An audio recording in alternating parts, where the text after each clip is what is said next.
Welcome everyone, today I have a new guide for Diablo 4 for the Druid. Now looking behind me, this is quite exciting, so let's have a look at the replays. This is currently a tier 100, and this means the monster levels are 154. So we're looking from the werewolf perspective. There is a butcher that is the endgame tier 100 butcher, and you're gonna see the butcher getting one-shotted.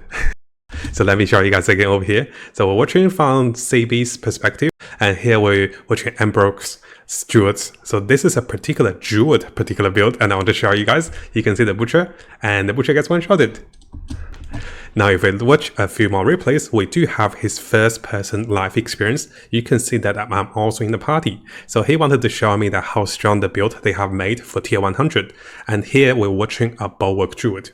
You might have heard of this one before, and you might have seen it, but if you haven't, and if you're new to Druid like me, this is quite interesting and really powerful. So let's have a look at him facing the boss, because he one-shot most of the other monsters, right? So here is the boss, and with the right combination, he did about 350 million damage. And this is pretty powerful, right? So in this video, let's have a look at this endgame tier 100 build for the Druid. Now, similar to all of the videos, I'll provide you guys with a short replay of showing the items of the Druid and also a small highlight clip of him fighting the endgame Nightmare Dungeon tier 100 butcher and also soloing it. You also see a bit of my highlight from my perspective watching him play the game with tier 100. So going through the items, the most important item of choice will be the unique staff. Now this staff allows you to use 2 basic spells which can trigger multiple times, and this is one of the best stuff for this Bulwark Druid build. Now if you guys are like me trying to go for this build but you do not have the right unique stuff, I am planning to try to use a different stuff over here to see if I can make it work with a different weapon that is, and try to get some cooldown reduction. So meanwhile, I'm also farming for the greatest stuff of the Chrome, but if I don't get it, I'll try to make a variety of the build for you guys in the future. Now, as we keep going, let's have a look at our friend's build. So as for the boots, you want Unstoppable provide you with bonus movement speed. And the boots, what I want to highlight to you guys is, you want to see the stats of each of the items. Notice that he's tailoring particular stats like bonus armor in werewolf form and also bonus damage reduction while injured. And also, movement speed and willpower. Now as for the pins, he's going for basic skills grant 20% damage reduction. And here you want to see their stats. Armor, close damage reduction, fortify, and also damage reduction while injured. This is quite important. Now as for the gloves, because we're not using any of the core spells, we're going with willpower, critical strike chance, attack speed, and also more critical damage with earth spells. Now for the gloves over here, he's using that casting a storm spell grants your earth spell 42% critical strike damage, and earth spell increases the critical chance of storm spells by 11%. Now as for the chest, he's going with total armor, damage reduction from close enemies, fortify damage reduction, and also damage reduction while enemies are poisoned. And as for the legendaries, he's going with Earth and Bulwark extend durations by 6 seconds. Killing enemies also replenish the shield by a flat amount. So here we can see 398 a month to be replenished. And over here, as for the helmet, you can see armor, barrier generation, cooldown reduction, and also basic attack speed. This is quite important to have the right stats for this correct build. Now coming over to the amulet, you can see close damage reduction, earth spell increased damage, cooldown reduction, and also envenom. Now do keep in mind, there is a variety of choices for the amulet. For the stats, you really want envenom and +3 of course, and also cooldown reduction. Other than that, any form of damage reduction is really good, and ideally you also want injured damage reduction if you can, which can get over to 40% rolled on the amulet. Now the legendary effect for the amulet is that Nature's Fury will provide us with no ultimate skills cooldown reduction by 8 seconds. It's quite important to have this one, and this is why we're going with cooldown reductions, and also we're going with lucky hit proc. And it's very important to have this one on the amulet. Now as we keep going, you want critical strike damage, lucky hit chance, critical chance, and also vulnerability damage on your rings. Now as for the rings, the legendary effect is that earth spells will deal more damage when enemies are core controlled, up to 40%. And finally, you're going to go with basic attack, increase attack speed by 25% or up to 30%. Here we're going with barrier generation, critical chance, critical strike damage, and also more critical strike damage with earth spells. Now briefly going through the Malevolent Heart choices.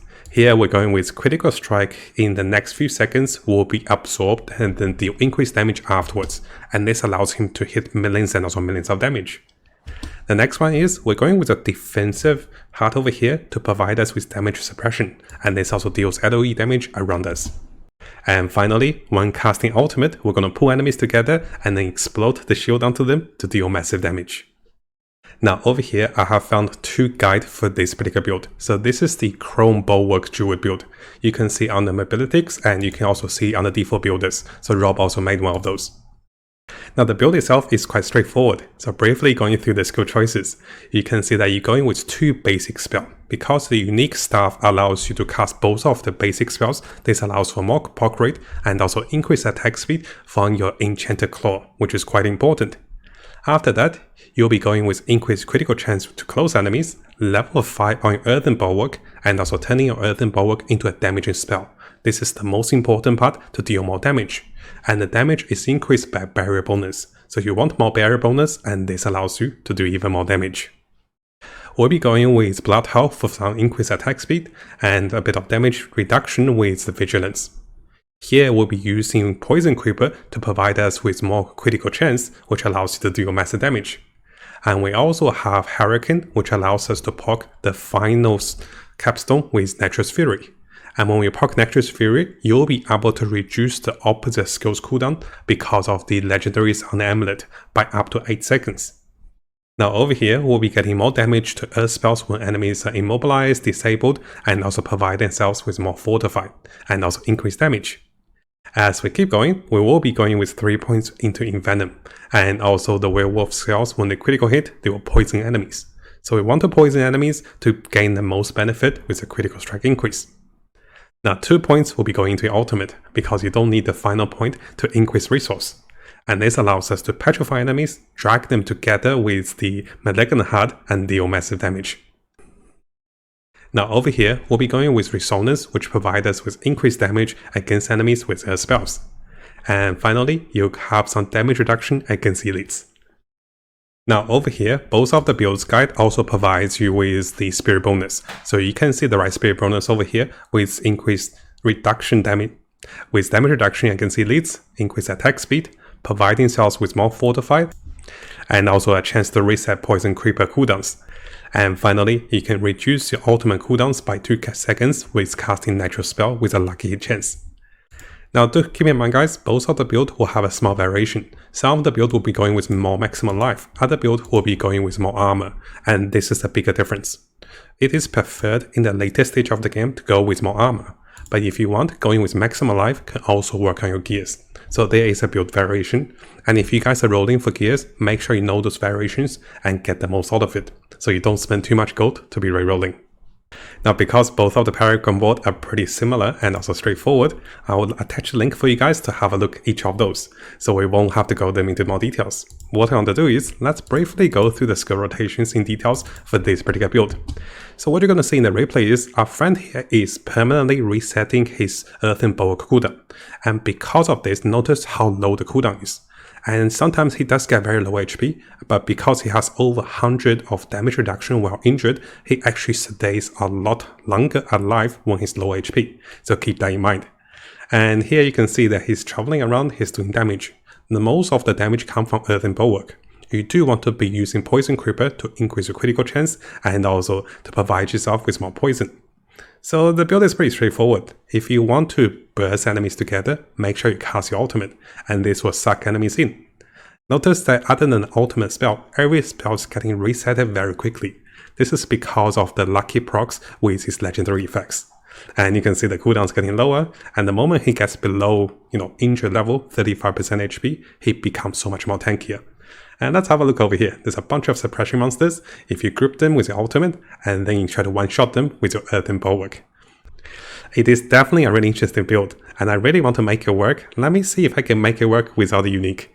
I'm currently trying to farm the unique as well. It's been a while, and I've been getting every unique except that one.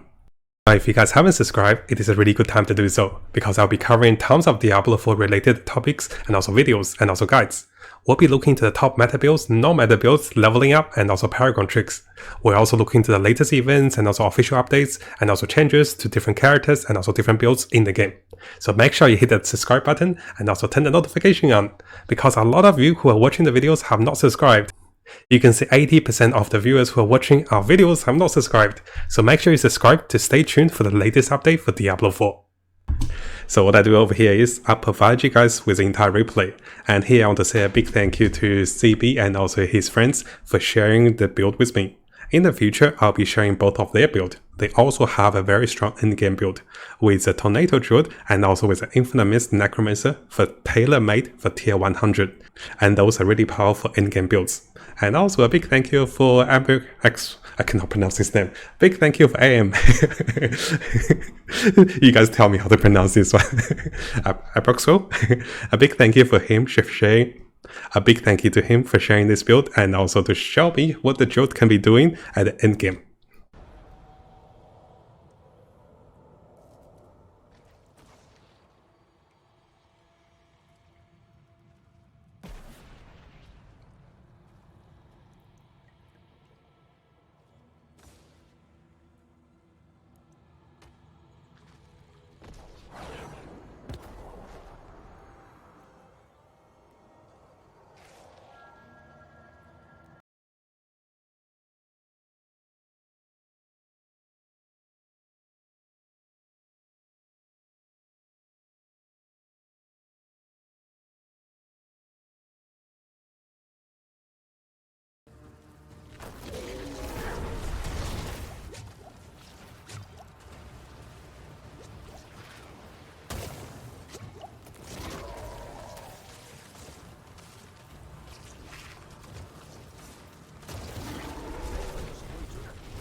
Now, before you go, and if you guys didn't know, we have a new YouTube channel. And if you guys haven't subscribed, make sure you subscribe and check out the behind the scenes and also fun clips and also more stories about us. And then you get to know me a little more personally instead of just reading the news and also the games, right? So I want to share a little bit more with you guys. So make sure you check this channel out if you're interested about Matt and also Uni. She's really funny too, and she's really shy. So I want to give her a surprise and do a shout out for the new channel to get some subscribers. Thank you guys. I'll see you guys next time.